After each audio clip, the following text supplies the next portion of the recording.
Good morning, dear students. As we all know that day by day anger was increasing among the Indians against the British rule.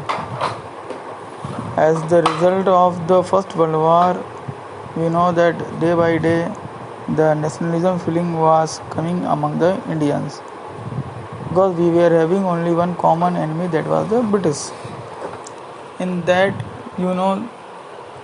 Mahatma Gandhi also came and he organized Satyagraha first, second and third at different places that I have told you. Now today we will study the Rowlatt Act. What was Rowlatt Act? Why people were against it? What was the role of Mahatma Gandhi in Rowlatt Act? In 1919, Mahatma Gandhi launched a nationwide satyagraha against the proposed Rowlatt Act. Now, sometimes question comes in one number or sometimes in three number. What was Rowlatt Act? Why people were against it?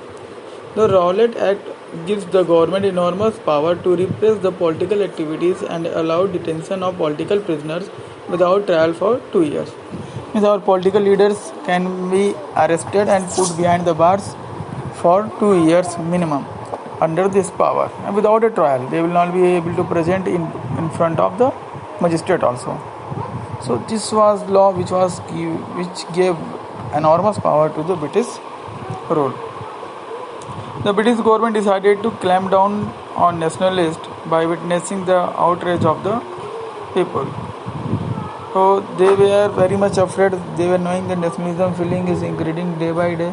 So they were in mood to crush all type of nationalism feeling in India. On the 10th of April, police in Amritsar fired on a peaceful procession which provoked widespread attacks on banks, post office and railway station.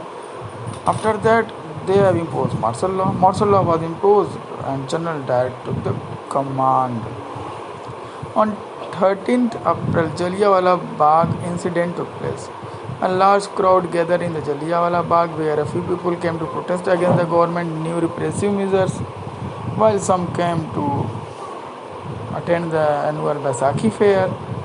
General Dyer blocked the exit point and opened fire on the crowd, killing hundreds. After many people were killed, you can still, if you go there and you can see the bullets fire on people and on the walls, they are still having the images of that. After the Jallianwala Bagh massacre, you have to keep in mind the date of Jallianwala Bagh massacre. It is asked in one number question. 13th of the April 1919. People became furious and went to strikes, clashes with police and attacks on the government buildings.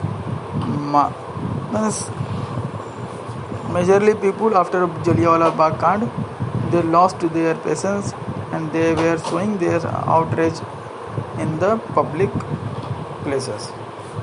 Mahatma Gandhi had to call off the movement and as it was turning into violent war. The people were always showing their outrage in public, from which Mahatma Gandhi became very much angry and he called off the his movement.